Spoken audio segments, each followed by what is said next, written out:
Michael Chandler versus Benson Henderson is a lightweight bout. Michael Chandler has achieved a record of 20 wins, 5 losses. Benson Henderson has achieved a record of 28 wins, 8 losses. Alright, so these two fighters are pretty much the same age, with Benson sitting at 36 and a half years old, and Michael sitting at 34 years old, which pretty much means that Michael Chandler is going to be a little bit fresher than Benson, as he is 2 years younger. Alright, so Benson Henderson actually started off his career very well, with out of his first 13 fights, he actually ended up winning 12 of them. Now, of those 12 wins, 5 of them were actually inside of the WEC, where he had 3 guillotine wins, a unanimous decision win, and a KO win. Now, after that nice start to his career, he hit a roadblock in Anthony Pettis and ended up losing that fight by unanimous decision. Now, after that loss, he ended up joining the UFC, and he put on a show with 7 straight decision wins over Mark Bokek, Jim Miller, Clay Guida, Frankie Edgar back-to-back, Nate Diaz, and Gilbert Melendez. Now, after that nice start to his UFC career, with 4 of those wins actually being title wins, he fought Anthony Pettis for a second time, with the last time he faced, he actually lost that one, and it turned out he actually lost again, but this time it was to armbar in the first round. Now, after that loss, he actually wanted to get back up to title contention, so he fought Josh Thompson, and then after that, Rustam Khabilov in 2 main events, and he actually ended up beating Thompson by decision, and Khabilov by rear naked choke in the 4th round. Now, after those 2 wins, after he lost the belt, he ended up fighting Rafael dos Anjos and Donald Cerrone, but he ended up losing both fights by KO and decision. Now, after those 2 losses, he was thinking about leaving for Bellator, but he decided to stick around for 2 more wins over Brandon Thatch by submission and the BMF belt holder Jorge Masvidal, which he beat by split decision. Now, after that, he left for Bellator, and he actually had a pretty bad first 4 fights, as he lost to Andre Kornshov by decision, Patrick Pitbull by split decision, and the man he is about to face in Michael Chandler by split decision, with his only win in the span coming to Patricio Pitbull because his opponent hurt his leg. Now, after that disappointing couple of losses, he actually racked up 4 straight wins over Roger Huerta by submission, Syed Awad by decision, Adam Piccolotti by split decision, and most recently, Miles Jury by decision. Alright, now let's take a look at his opponent, Michael Chandler.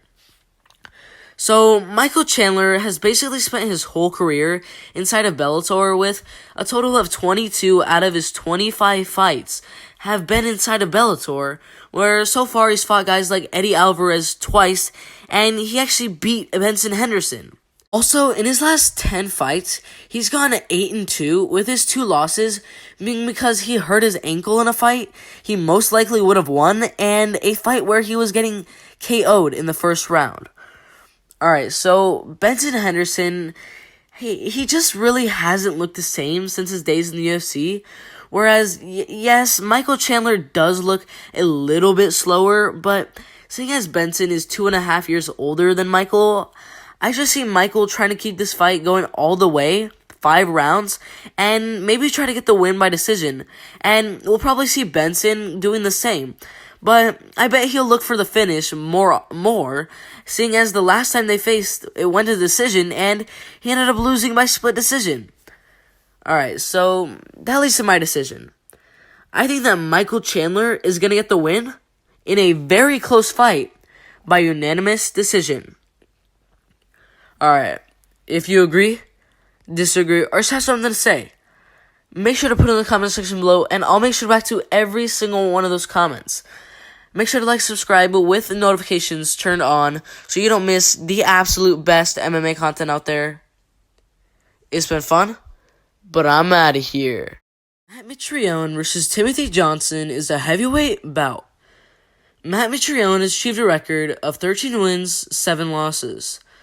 Timothy Johnson has achieved a record of 13 wins, 6 losses.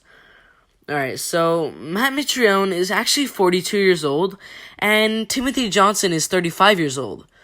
This fight in the odds is actually really close, as Matt is the minus 135 favorite at the time of this recording, and Timothy Johnson is the plus 105 underdog, which basically means this fight is a 50-50.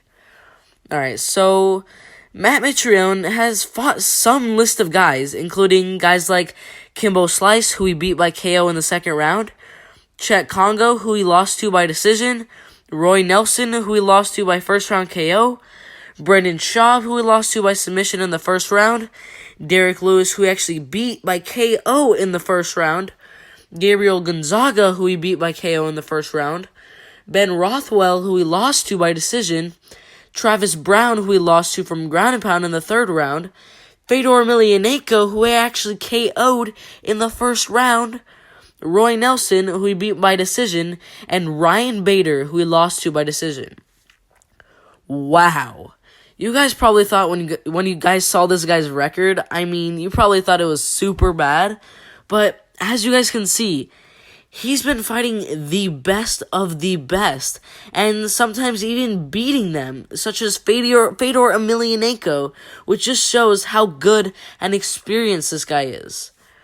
Alright, now let's take a look at his opponent, Timothy Johnson. So, Timothy Johnson is a pretty good fighter himself, as so far he's beat guys like Shamil Abdurrahimov and Marcin Tybura, and he's also fought guys like Alexander Volkov and Chet Congo. Alright, so in this fight, the odds say it's a 50-50, probably because Matt has been the better fighter in the past, but he's older, so that might even out their skill sets, seeing that he might be a little bit slower. But, guys like DC and Stipe are two guys literally at the top of their division, which means that Matt may still have what it takes to beat Timothy Johnson. And seeing as Timothy Johnson has only beaten two really good type competition, and Matt has basically fought pretty much everyone, that leads to my decision. I'm going to give the win to Matt Mitrione by KO in the second round. Alright, if you agree, disagree, or just have something to say, make sure to put it in the comment section below, and I'll make sure to back to every single one of those comments. Make sure to like, subscribe with the notifications turned on so you don't miss the absolute best MMA content out there. It's been fun, but I'm out of here. Melender versus Sabah Hamasi is a middleweight bout. Curtis Melender has achieved a record of 18 wins, 5 losses. Sabah Hamasi has achieved a record of 13 wins, 8 losses. Now, before I start this video, I just have to mention that Curtis Melender is actually moving down from middleweight, as he was the 89th pro middleweight in the world, and he will be the much bigger man in this fight due to that. Alright, so Curtis Melender has had 5 fights in the UFC, and he actually won his first 3 against Thiago Alves from a knee, Max Griffin by unanimous decision, and Siar Bahadurzada also by unanimous decision. After those 3 wins in a row, he ended up fighting 2 absolute beasts in Alezu Zaleski and Bilal Muhammad, but he ended up losing both of those fights by rear naked choke and decision. Now, after those 2 losses, he actually left the UFC to go fight in Bellator, where he fought Moses Murrieta and ended up winning that fight by unanimous decision. Alright, now let's take a look at his opponent, Sabah Hamasi. So, Sabah Hamasi has won 9 of his 13 wins by KO, 2 by submission, and 2 by decision. Now, his only real good fights against real competition were his only 3 fights inside the UFC against Tim Means and Abdulrazak Al-Hassan 2 times in a row. But in all 3 of those fights, he ended up getting either KO'd in the first round or KO'd in the second round. Alright, so these guys' ages are pretty similar, so I really doubt that age will play a big factor in this fight. And because Sabah Hamasi's wins weren't really against very good competition, and his losses weren't either, aside from the times where he got absolutely dominated by Tim Means and Abdul Razak Al Hassan twice. I mean, he really hasn't really shown that he has the skills to beat a guy like Curtis Millender, who honestly has the skills to be a top-tier welterweight in the UFC, which leads to my decision. I think that Curtis Millender is going to get the win by KO in the second round. Alright, if you agree, disagree, or just have something to say, make sure to put it in the comment section below, and I'll make sure to back to every single one of those comments. Make sure to like, subscribe with notifications turned on so you don't miss the absolute best MMA content out there.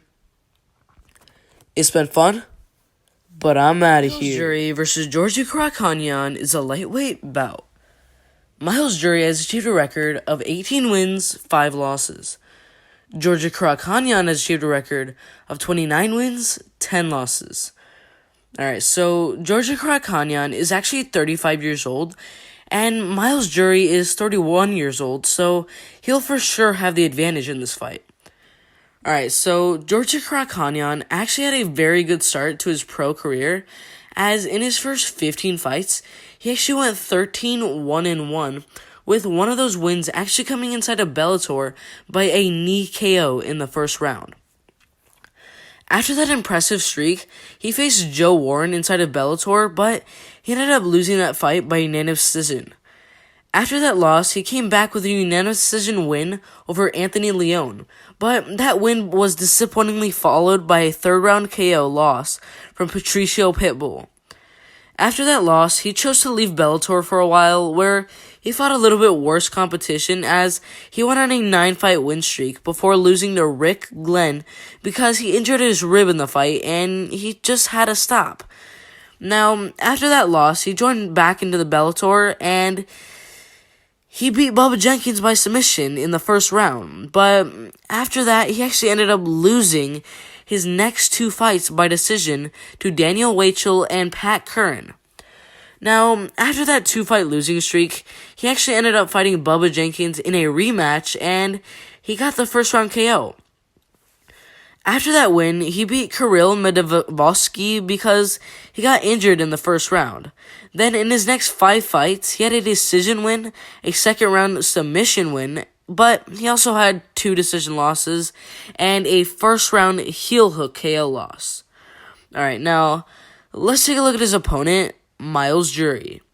Alright, so Miles Jury has had an amazing start to his career himself with 15 straight wins by either KO or decision, where he's so far at that point beat guys like Chris Saunders, Michael Johnson, Diego Sanchez, and Takanori Gomi.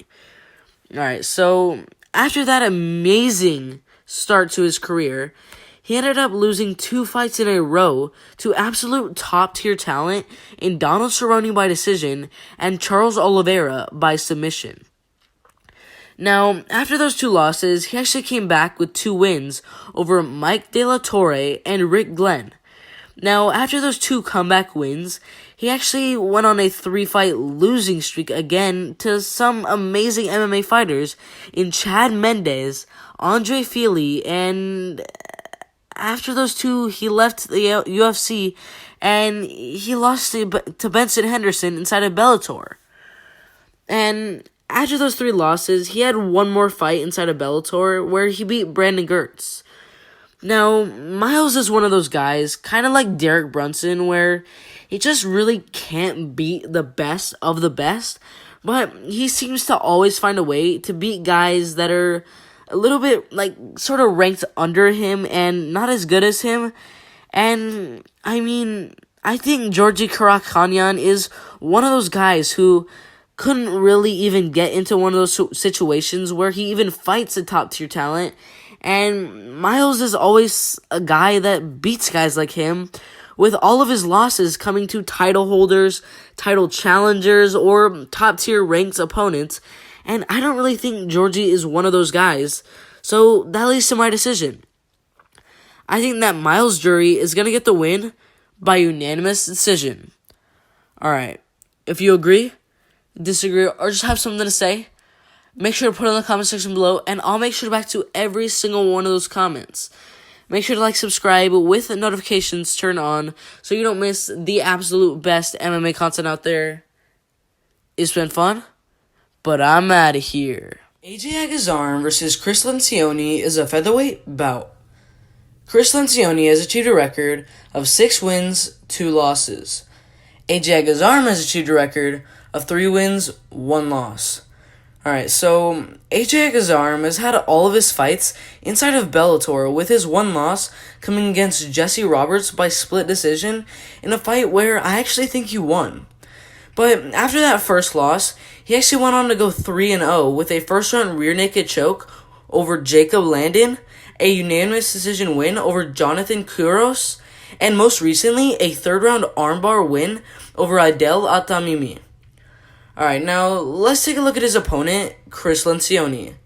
So, Chris Lincione is what you would call a submission specialist, as 4 of his 6 wins were actually by submission, with the other 2 wins coming by decision in fights where he was going for submissions the whole entire time. Now, he did also lose 2 unanimous decisions to 2 strikers, as those 2 guys had really good takedown defense, and they both just dominated Chris on the feet. Now, I definitely think that Chris Lincione is mainly a grappler, but because AJ Aghas is better at striking, and even on the ground, he has the skills not to get submitted, and he even has the skills to get a submission of his own, as he has fought in very competitive grappling bouts with guys like Benson Henderson. I just think he's not going to really get submitted. He could get the submission, and because his striking's so good, he could just go for takedowns, go for submissions. I see them both trying to do that, but I just don't really see a submission actually happening. And I see AJ Aghas getting the win by unanimous decision.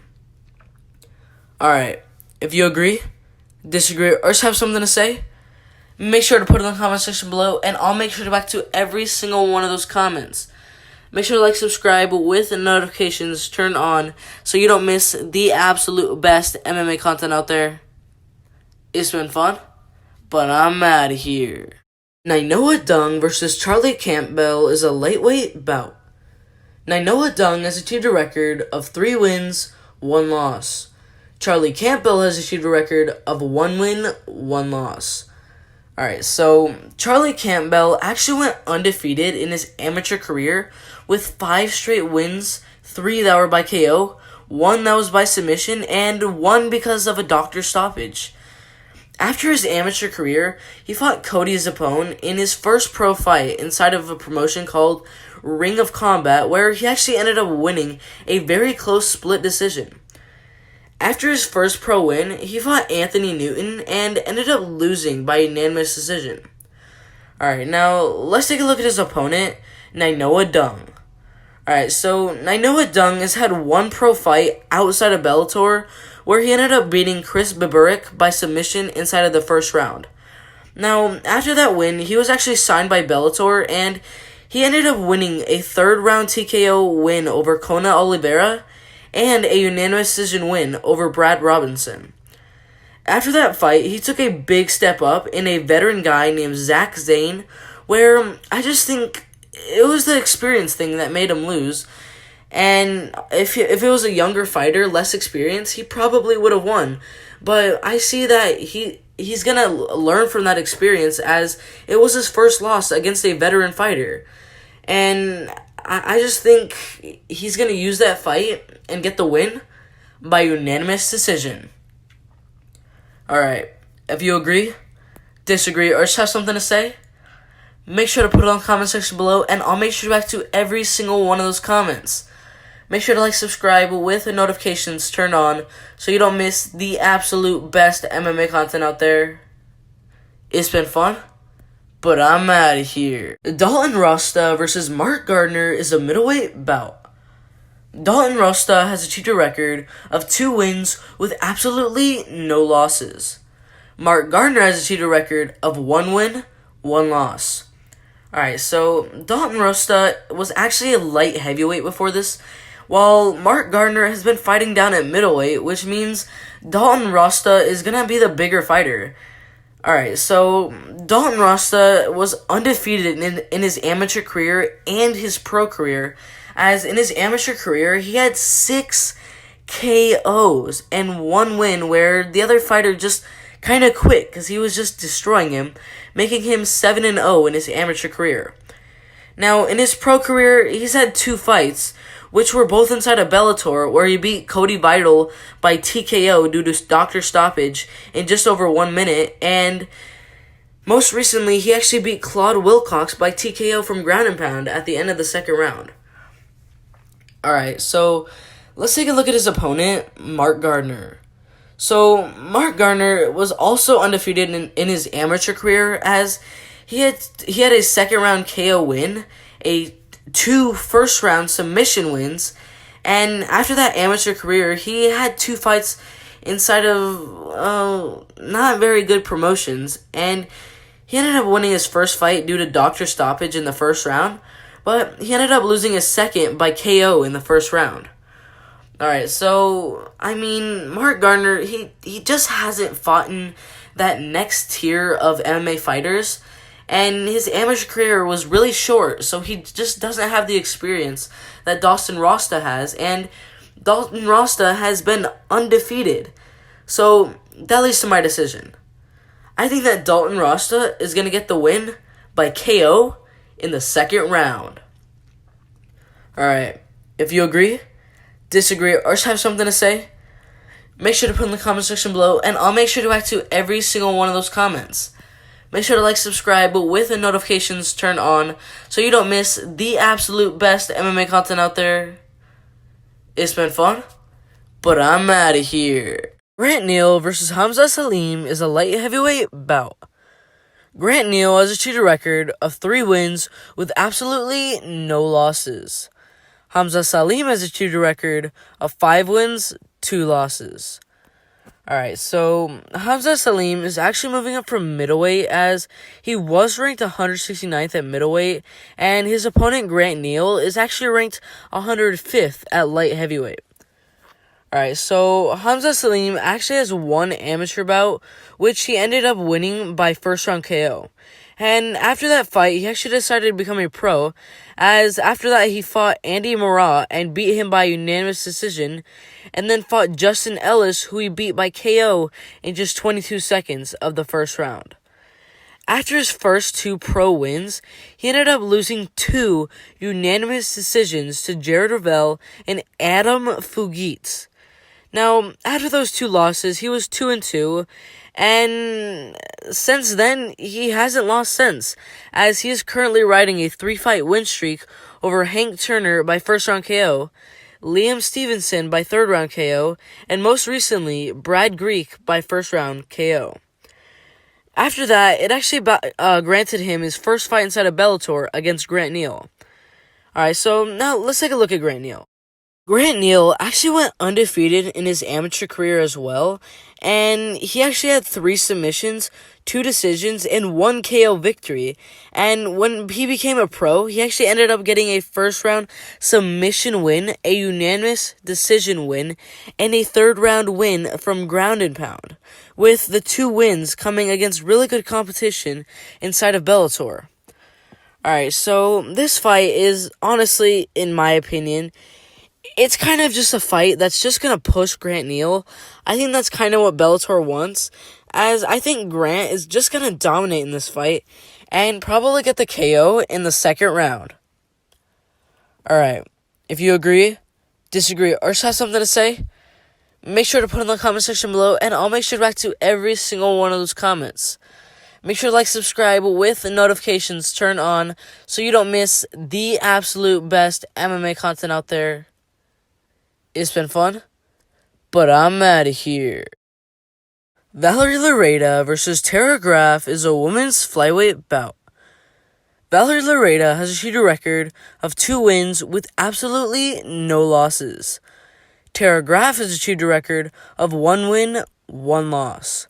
Alright, so Tara Graf actually had a terrible amateur career, as she actually went 5-5 in her first 10 amateur bouts, with 4 of her wins coming as KO in the first, and the other coming as KO in the second. Now, in her 5 losses, she was KO'd, armbarred, and she lost 3 decisions. Now, in her pro career, so far inside of KOTC, she ended up winning her first fight by first round KO, with her second fight coming as a KO loss in the 3rd round. Alright, so let's take a look at her opponent, Valerie Loreta. So, Valerie Loreta has had 3 amateur bouts, with her first fight coming as a win by unanimous decision. Now, after that win, she ended up losing her first and only fight ever to Mariana Avila by split decision in a fight where, honestly, I thought Valerie most definitely had won. Now, after that controversial loss, she had one more amateur bout, and she ended up winning by unanimous decision. Now, after that win, she actually became a pro and had 2 straight fights inside of Bellator, where she beat Colby Fletcher by first round KO and Larkin Dash by unanimous decision. Alright, so I definitely see this fight staying on the feet, as both girls' main type of striking is to strike. They just like to strike the whole entire time. They don't really have much of a ground game, but seeing as Loreta is much better at striking, although less powerful, she could still win by making this a long, tiring fight, like tiring Graf out, and she could try to get the win by decision, and Graf's way of winning is probably just to look for the KO victory. Alright, so because I think Valerie Loreta is just a better striker, and I think she is going to tire Graf out a little bit, and by the 2nd and 3rd round, I don't think Tara Graf is going to look like she is in her first round, and with that being said, I think Valerie Loreta is going to get the win by unanimous decision. Alright, if you agree, disagree, or just have something to say, make sure to put it in the comment section below, and I'll make sure to back to every single one of those comments.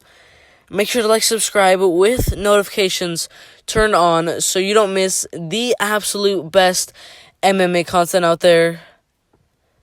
It's been fun, but I'm out of here. Adam Borick versus Mike Hamill is a featherweight bout.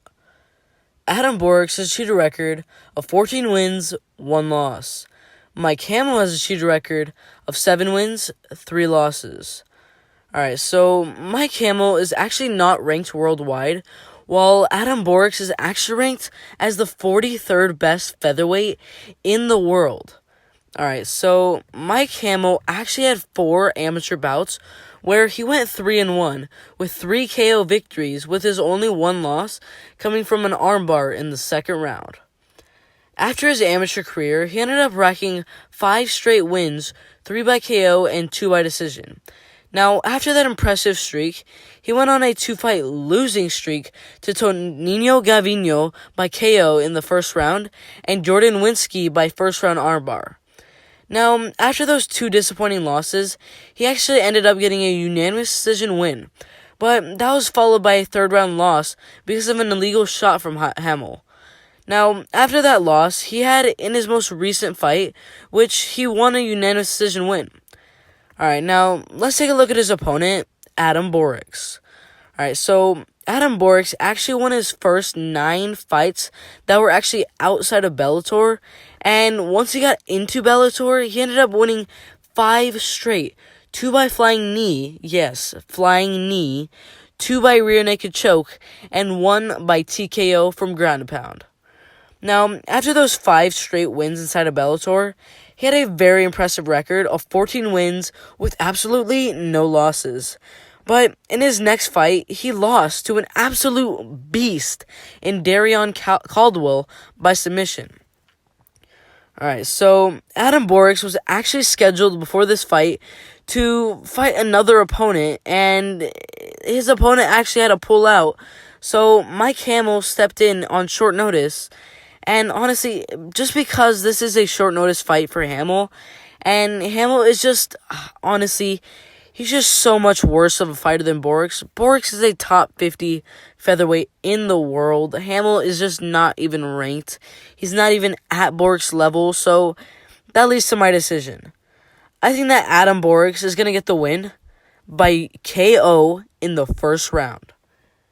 Alright. If you agree, disagree, or have something to say, make sure to put in the comment section below, and I'll make sure to react to every single one of those comments. Make sure to like, subscribe with the notifications turned on so you don't miss the absolute best MMA content out there. It's been fun, but I'm out of here.